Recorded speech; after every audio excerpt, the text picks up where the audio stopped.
Hello everyone, my name is Tanvi Goyal and my child's name is MBBS with Tanvi and I am a second prof MBBS student at a government medical college। तो आज की video के अंदर basically हम एक ऐसी mistake के बारे में बात करने वाले हैं जो कि तुम्हारी नीट 2026 की प्रेप को कम्प्लीटली ruin कर सकती है। कम्प्लीटली तुम्हारी एंटायर प्रिपरेशन को मिट्टी में मिला सकती है एंड दैट इज खुद पे बिलीव ना करना। यार देखो, जो नीट है ना वो कोई जैसे देखो हमारा जैसे 11th या 12th का एग्जाम होता है नॉर्मल, तो उसके अंदर क्या होता है कि हाँ ठीक है 11th में हमारा 11th का एग्जाम है, जितना भी पूरे साल का सिलेबस है वो हमने पढ़ा एंड वो उस एग्जाम के अंदर आएगा, ठीक है, as simple as that. But जो नीट है, पहली बात तो ये कि उसका जो सिलेबस है वो थोड़ा वास्ट है, क्योंकि उसमें 11th भी आती है 12th भी आती है एंड थोड़े एक्स्ट्रा टॉपिक्स भी आते हैं। तो जो नीट है ना, it is not just an exam. ये नीट पता है तुम्हें अभी रियलाइज नहीं होगा, जब तक तुम नीट की प्रिपरेशन करोगे तुम्हें लगेगा क्या है यार, एग्जाम है, ये है वो है, बट एक बार तुम्हारा नीट क्लियर हो जाएगा ना, तुम एमबीबीएस में आ जाओगे, you will get to know कि नीट ने तुम्हें कितनी चीजें सिखा दी हैं। ठीक है, NEET is not just an exam, ठीक है, and you will realise it एक बार जब तुम्हारा नीट क्लियर हो जाएगा तो यार देखो, जो नीट है ना वो एक कलेक्टिव थिंग है, ठीक है, यहाँ पे तुम्हें अलग अलग चीजों पे फोकस करना है। तुम्हें अपने सिलेबस कंप्लीशन पे भी फोकस करना है। Once your syllabus is completed तो जो नोट्स तुमने बनाए हैं तुम्हें उनकी रिवीजन भी करनी है, देन साइड बाय साइड तुम्हें टेस्ट भी देने हैं, उन टेस्ट का एनालिसिस करना भी ज़रूरी है। क्या होता था स्कूल में, हमारा टेस्ट हुआ, टीचर ने चेक किया, हमने देख लिया कि हाँ ठीक है 10 में से 6 या 7 नंबर आए हैं, हमने उसको बाद में रख दिया। बट नहीं, यहाँ पे तुम्हें क्या करना है कि तुम्हारी जितनी भी मिस्टेक्स होंगी उन्हें तुम्हें एनालाइज करना है, ठीक है, और तुम्हें अपने जितने भी कोचिंग जाते हो तो सारे लेक्चर्स अटेंड करने हैं। Most importantly previous year questions को सॉल्व करना है, तुम्हारे जो मॉड्यूल्स है उन्हें सॉल्व करना है। तो बेसिकली यहाँ पे तुम्हें बहुत सारी चीज़ें एक साथ करनी पड़ रही है, that is why NEET is a collective thing. But इन सबके ऊपर हमारा और क्या क्या चीज़ें होती है जो हम नीट के टाइम पे करते हैं, हम देखते हैं कि हमें अपनी स्पीड को कैसे मैनेज करना है, टाइम कैसे मैनेज करना है, मोस्ट इंपॉर्टेंटली स्ट्रेस कैसे मैनेज करना है। ठीक है, नीट चाहे आप 11th और 12th के साथ दो या फिर आप अलग से एक साल का ड्रॉप लेके नीट दो, but through out this time एक जो स्ट्रेस होता है वो कॉन्स्टेंटली बना रहता है। चाहे वो फिर आपके खुद के फ्यूचर का स्ट्रेस हो, या फिर पेरेंट्स की तरफ से आया हुआ स्ट्रेस हो, या तो फिर लोग क्या कहेंगे उस चीज़ का स्ट्रेस हो, या इस चीज़ का स्ट्रेस हो कि यार मेरे सारे दोस्त तो कॉलेज में जा चुके हैं, पता नहीं मैं कब जाऊंगा। ठीक है, तो एक कांस्टेंट स्ट्रेस जो है वो नीट के टाइम पे बना रहता है, एंड ये जो चीज़ें ये सारी सेकेंडरीज हैं जो मैंने अभी आपको काउंट करवाई हैं। बट अगर आप प्राइमरी इस थिंग के बारे में बात करो कि यार मेरा सिलेबस कब पूरा होगा, मेरे टेस्ट में स्कोर नहीं आ रहे हैं, मेरे नोट्स बन तो रहे हैं बट आई डोंट नो कि ये नोट सही भी है या नहीं है, तो इन सब चीज़ों का जो स्ट्रेस है वो भी साथ में चलता रहता है। ऐसा नहीं है कि जो स्ट्रेस है वो 11th 12th के टाइम पे नहीं होता है, उस टाइम पे भी स्ट्रेस होता है, बट उसके कंपैरिजन में जो नीट का स्ट्रेस है वो बहुत ज़्यादा होता है। एंड अगर तो तुमने ड्रॉप्स ले लिए हैं तो तुम्हारे दिमाग में ये भी चलता रहेगा कि यार मेरा एक साल और गया, मेरा एक साल और गया, तो इस चीज़ का भी स्ट्रेस। तुम्हें अपनी नीट 2026 की प्रेप के टाइम पे एक चीज़ जैसे दिमाग में रखना है वो ये है कि कॉन्स्टेंटली तुम्हें खुद पे बिलीव करना होगा, ठीक है, क्योंकि अगर तुम खुद पे बिलीव करोगे then only you will be able to build confidence.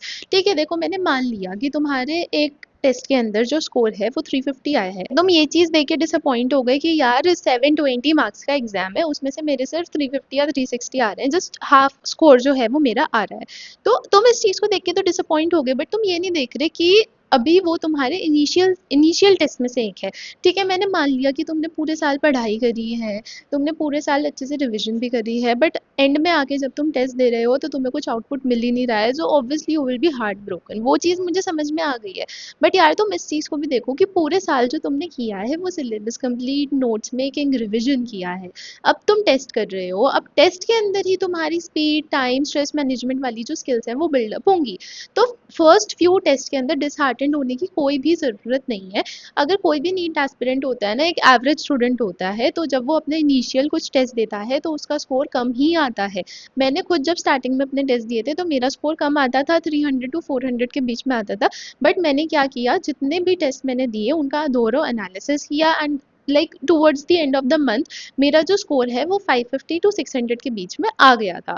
तो तुम्हें यहाँ पे डरने की कोई ज़रूरत नहीं है, बट अगर तुम ये चीज़ सोच के कि यार मैंने टेस्ट दिया बट मेरा स्कोर अच्छा नहीं आया, या फिर मैं इस चीज़ को सोच के टेस्ट दूँ ही ना कि यार मेरा स्कोर तो अच्छा आना नहीं है, पता नहीं मैंने पूरे साल क्या पढ़ा है। आई थिंक सो कि मुझे जैसे पढ़ना चाहिए था या जो पढ़ना चाहिए था मैंने वो किया ही नहीं है, जिसकी वजह से मेरे टेस्ट हो नहीं पा रहे हैं।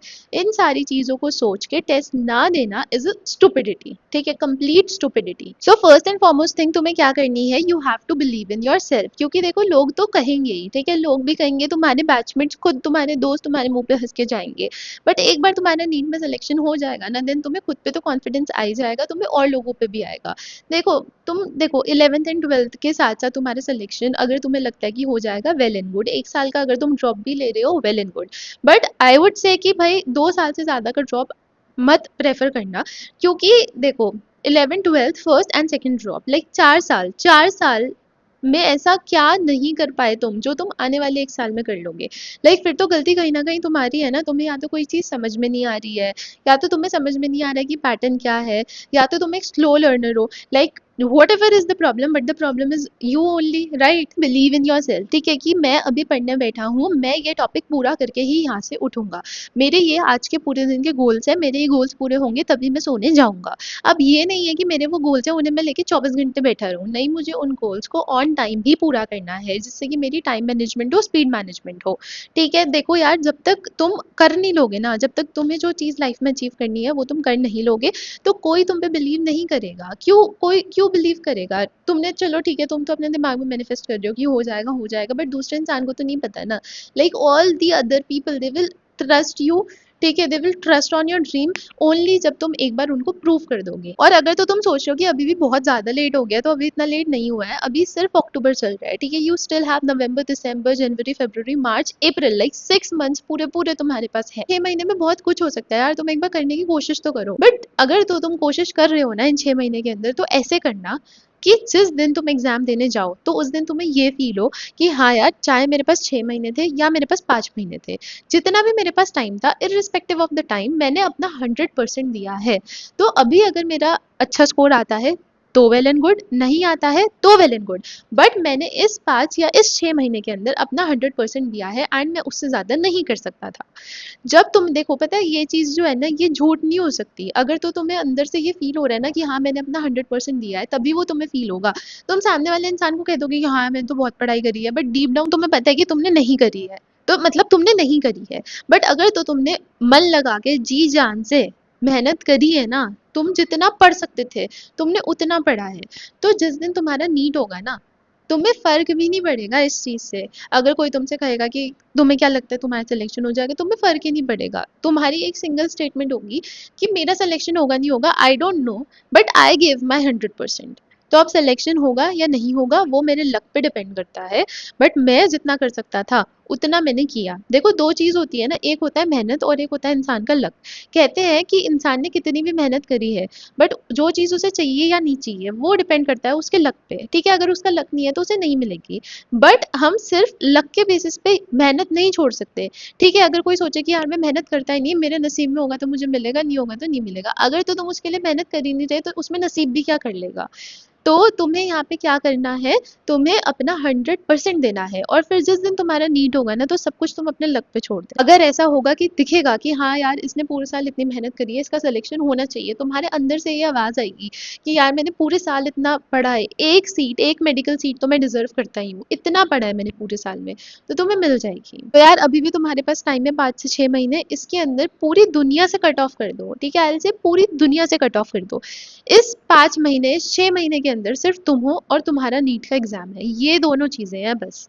ठीक है, तुम्हें इस टाइम में फर्क नहीं पड़ना चाहिए पूरी दुनिया से, पूरी दुनिया में कोई कुछ भी करे, इस टाइम पे सिर्फ तुम हो और तुम्हारा नीट है, और तुम्हारा फ्यूचर है जो नीट पे डिपेंड करेगा। नीट पे डिपेंड करेगा कि तुम डॉक्टर बन पाओगे या नहीं बन पाओगे। I think so this is it for this video. अगर तुम लोगों की कोई भी डाउट्स है तो तुम उन्हें कमेंट कर सकते हो, एंड यार आई विल पर्सनली सजेस्ट कि 6 महीने की तो बात है, देखो ऐसा भी नहीं है कि पूरे साल की बात है, हम सोचते हैं कि यार पूरा साल कैसे बीतेगा, सिर्फ 6 महीने की बात है, सिर्फ 6 महीने की। 6 महीने के लिए थोड़ा कॉम्प्रोमाइज करके, थोड़े थोड़े सैक्रिफाइसेस करके अगर तो तुम्हें एक गवर्नमेंट मेडिकल कॉलेज में एक मेडिकल सीट मिल रही है, तो यार उसके अंदर कोई बुराई नहीं है। तुम्हें सिर्फ हार्ड वर्क करना है इन 6 महीनों के लिए, एंड 6 महीनों में सिलेक्शन होना पॉसिबल है। देखो मैं ये नहीं कह रही कि हाँ मैं तुम्हें कोई 1 मंथ स्ट्रैटेजी दे रही हूँ कि अगर तुमने पूरे साल से नहीं पढ़ा, 1 महीने के अंदर पढ़ के तुम्हारा कैसे सिलेक्शन हो जाएगा, नहीं हो सकता। ठीक है, अनटिल अनलेस कोई मिरेकल हो जाए नहीं हो सकता है। बट 6 महीना यार ड्यूरेशन है, बहुत ड्यूरेशन है। 6 महीना तुम्हारा सिलेक्शन हो सकता है। तुम एक बार शुरू करो, डेडिकेटेडली पूरा टाइम नीट पे इन्वेस्ट करो। ठीक है, अब देखो तुम्हारा वो वाला सीन नहीं हो पाएगा कि तुम दिन में 7-8 घंटे पढ़ रहे हो। वो तब होता है जब तुम स्टार्टिंग से पढ़ रहे होते हो। अब तुम्हें दिन में 12-13 घंटे पढ़ना पड़ेगा। पढ़ो यार, एक बार टाइम दे के देखो नीट को। ठीक है, तुम्हारा 1 साल सेव होगा ड्रॉप ईयर का, साथ ही साथ इसी साल तुम्हारा सिलेक्शन हो जाएगा। एंड तुम्हें खुद पे जो कॉन्फिडेंस बिल्डअप होगा ना, वो तुम्हें पूरी लाइफ याद रहेगा। So just give it a try. ठीक है, होगा नहीं होगा वो अलग बात है, गिव योर 100%, फिर तुम्हें फर्क ही नहीं पड़ेगा इस चीज़ से होगा नहीं होगा। वीडियो पसंद आई तो वीडियो को लाइक कर दो, चैनल को सब्सक्राइब कर दो, and do share this video with your friends who are going to give NEET in coming years. Thank you.